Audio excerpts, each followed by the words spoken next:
qui sont stockés en France. 8 000 milliards, c'est-à-dire, je dis bien au minimum, parce que souvent ils aiment bien cacher les chiffres, mais les chiffres qui sont disponibles, en l'an 2006, pour la BCEAO, il y avait 3 710 milliards, au minimum.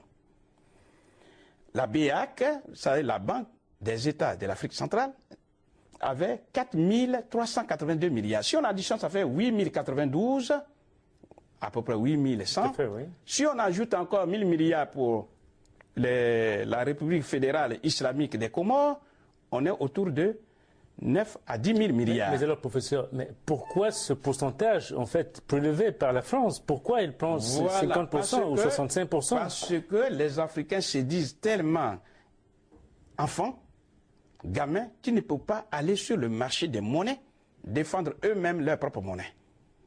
Donc c'est structurel. La France est censée puiser dans ses stocks pour défendre le franc CFA. Expliquons-nous. La monnaie est un bien comme tout autre bien. Et sur le marché des monnaies qu'on appelle le marché des changes, c'est la loi de l'offre et de la demande. Ça veut dire quoi? S'il y a l'offre des CFA qui dépasse la demande des CFA, alors son cours, pour ne pas dire son prix, son cours baisse. C'est-à-dire, au lieu d'avoir pour 1 euro, au lieu de donner dans l'état actuel 655,957, on serait amené, par exemple, à donner 2000 ou bien 1300. Or, le principe de la fixité veut que ça soit toujours fixe. Conclusion, puisque le CFA est moins demandé, donc son offre est supérieure à la demande, alors on demande aux Africains, la France demande aux Africains, voilà, l'offre de CFA est supérieure à sa demande. Eh bien, faites en sorte que vous puissiez demander vous-même votre propre monnaie. Achetez vous-même votre propre monnaie. Or, on ne peut pas acheter le CFA avec le CFA. Il faut d'autres monnaies qu'on appelle les devises. Donc, en prévision de cela, la France demande aux Africains de garnir, de fournir, de stocker 50% de leurs revenus ici en France. Voilà le fondement. À partir de ce principe-là, il y a plusieurs conséquences, parmi lesquelles on peut citer ceci. Quand on dit 8 000 milliards de francs CFA sont stockés au Trésor public français,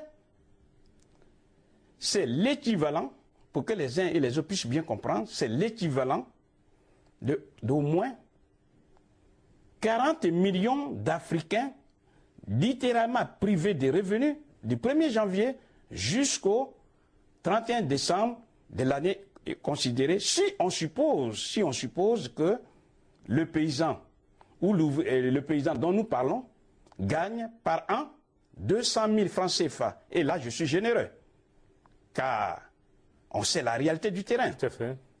C'est entre 80 et 100 000 francs CFA par an. Mais donc, alors, les 8 000 milliards, si vous divisez par 100 000, on trouve facilement 80 millions. Et les gens sont étonnés de voir ces paysans africains qui sont squelettiques.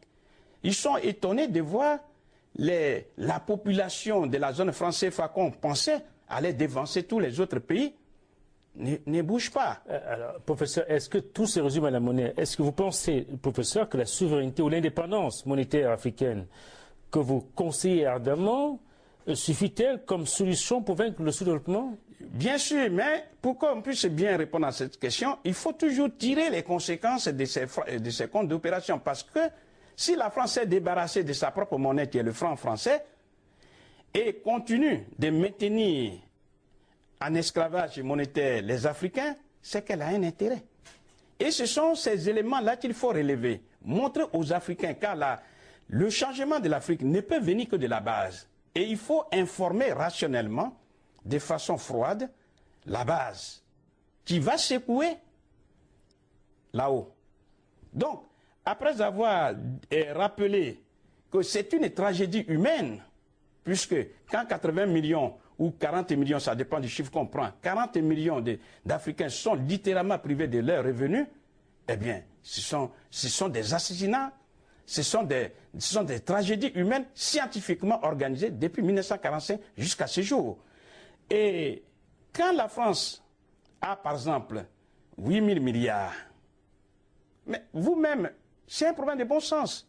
Si on vous confie ne serait-ce que 1 000 milliards, ne serait-ce que pour un mois, ou bien disons 12 milliards, 12 000 milliards, on vous confie pour un mois. Eh bien, vous n'êtes pas fou. Vous allez placer tout simplement dans une banque, et lorsque vous placez ça dans une banque, même si on vous rémunère, ne serait-ce que à 1% seulement, 1% seulement de 12 000 milliards, ça vous fait bien 120 milliards. 120 milliards divisé par 12, ça vous fait facilement 10 milliards que vous avez eu facilement en un mois, parce qu'il y a quelqu'un qui vous a confié son argent. Cela veut dire quoi? Eh bien, la France utilise judicieusement ces capitaux phénoménaux que ces anciennes colonies lui confient pour pouvoir placer ces capitaux avec des taux rémunérateurs. Elle prend la différence et avec ces capitaux-là, elle va endetter ces Africains. C'est-à-dire, va leur dire, bon, voilà, nous sommes amis, donc, je vous prête à un taux d'intérêt de 8 à 10% par exemple. C'est-à-dire, on prend l'argent des Africains pour aller endetter les Africains. Et il n'y a que les Africains, seuls au monde, qui peuvent donner une arme à leur propre bourreau. Un autre exemple, non seulement la France peut utiliser ça, c'est-à-dire placer, donc attendre un an, mais peut faire de la spéculation boursière. C'est-à-dire, quand on convertit les 8 000 milliards en euros, eh bien, avec ça, elle achète des dollars. Comme l'euro est plus fort que le dollar actuellement, elle prend la différence. La différence multipliée par 650, ça fait beaucoup d'argent sur lequel elle peut puiser et elle peut gagner ça en un jour ou 2 jours. Elle ne reverse pas la contrepartie, en fait, aux Africains? Puisque simplement, il y a un engagement qui dit que j'ai votre argent, c'est un compte qui est, comme tout dépôt, qui est rémunéré à un taux d'intérêt qui est fixé selon le taux de la Banque centrale européenne, eh bien, elle fait de cet argent comme elle veut. Et comme je l'ai rappelé dans le livre, d'après les rapports fournis par les Français eux-mêmes, eh bien, ces sommes-là sont utilisées judicieusement par la France. Mais ce n'est pas fini. Oui. Pour que plutôt les Africains puissent placer ces sommes dans des comptes ici en France, il leur faut dégager des épargnes, une épargne, d'où la mise en place de ce qu'on appelle la politique de rigueur, une rigueur budgétaire hors norme, c'est-à-dire le budget ayant 2 grandes parties, d'un côté les recettes, de l'autre côté les dépenses. Oui, si vous avez une recette de 100 000 francs CFA et que vous avez l'habitude de dépenser 100 000 francs CFA pour nourrir votre famille dont vous êtes équilibré, eh bien avec ce système, dès l'instant où vous rentrez dans le club CFA, on vous demande de dégager des excédents. Conséquence, puisque c'est 50% dans l'état actuel, dès l'instant où vous êtes entré dans ce club CFA, eh bien vous n'allez plus dépenser la totalité de vos 100 000 francs CFA, c'est votre salaire, mais vous allez donner 50 000 francs, vous allez dégager 50 000 francs pour donner à la France, c'est-à-dire dans les comptes d'opération. Donc, vos dépenses vont se réduire à la moitié. Du coup, votre niveau de vie qui était calculé sur 100 000 francs CFA sera diminué à des moitiés. Conclusion, eh bien, la pauvreté, elle est là. Elle est structurelle et elle est endogène. Oui. Autre inconvénient majeur, c'est que quand ces sommes sont stockées ici, eh bien, les Africains se complaisent à être ce qu'on appelle des rentiers financiers. Or, nous le savons, au lieu de prendre ces sommes et investir dans l'économie réelle, oui, c'est-à-dire dans la production des biens et services, oui, donc créer des entreprises et permettre aux Africains de travailler, donc avoir de l'emploi, ils se contentent de récolter des maigres intérêts que leur fixe unilatéralement, le taux fixé unilatéralement par la France qui est en position de domination et de maître. Alors, vous semblez en appeler donc à une monnaie unique africaine. Alors, ce qui m'intéresse, ou qui intéresse nos téléspectateurs, c'est de savoir à quelle grande monnaie la monnaie unique africaine serait-elle rattachée, l'euro ou le dollar, puisque vous en avez parlé tout à l'heure. Mais pour y parvenir, puisque malheureusement le temps nous manque, sinon il y a trop oui, parce qu'il d'inconvénients. reste très peu de temps, malheureusement, oui. Il faut que les Africains comprennent que lorsque l'euro s'envole et que le CFA s'envole, ça veut dire qu'à un moment donné, eh bien, les Africains non seulement vont mourir, mais il y aura une dévaluation. Je dirais même une série de dévaluations.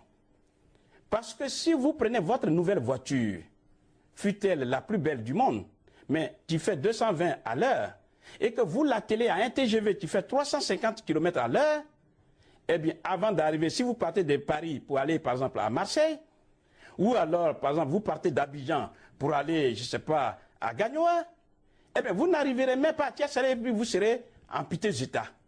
Ça veut dire qu'il y a une mise en piteux état des économies. Conclusion, ils sont obligés de dévaluer. Et ces dévaluations-là ne sont pas conjoncturelles, mais sont structurelles. Et c'est ce que moi j'appelle une arme monétaire, une arme nucléaire monétaire. Pourquoi? Parce que les Européens qui s'enrichissent des pays pauvres de l'Est, pour qu'il y ait une coexistence pacifique, ils sont obligés de prendre à vil prix les matières premières africaines. C'est-à-dire, ils sont obligés, à travers ce système, puisque quand les Africains n'arrivent plus à être compétitifs, parce qu'ils ont une monnaie surévaluée, alors ils ont ce qu'on appelle des balances de paiement structurellement déficitaires. À partir du moment où ils ont ces balances de paiement déficitaires, la conséquence, une des conséquences logiques, c'est la dépréciation de la monnaie. Or, cette monnaie qui se déprécie de façon continue, il y a une volonté politique qui intervient pour pouvoir faire baisser drastiquement. Et là, on parle de la dévaluation. Et ces dévaluations-là ne sont que programmées. Et les Africains le savent. Professeur, on reviendra sur cette question parce qu'apparemment, il y a encore beaucoup de choses à dire et évidemment, il n'y a que sur 3 ateliers sud que vous pouvez écouter ce genre d'informations assez pertinentes sur la question de développement en fait de l'Afrique. Merci en tout cas, professeur, d'être venu aujourd'hui pour cette émission, pour cet échange en fait fort fructueux et nous vous invitons, chers téléspectateurs, donc au prochain rendez-vous du Club Menebuc sur 3 ateliers sud. Une fois de plus, merci à tous et à très bientôt. Merci. J'espère que je reviendrai pour effectivement proposer des solutions, car les solutions existent. Absolument sur 3 ateliers sud. Merci.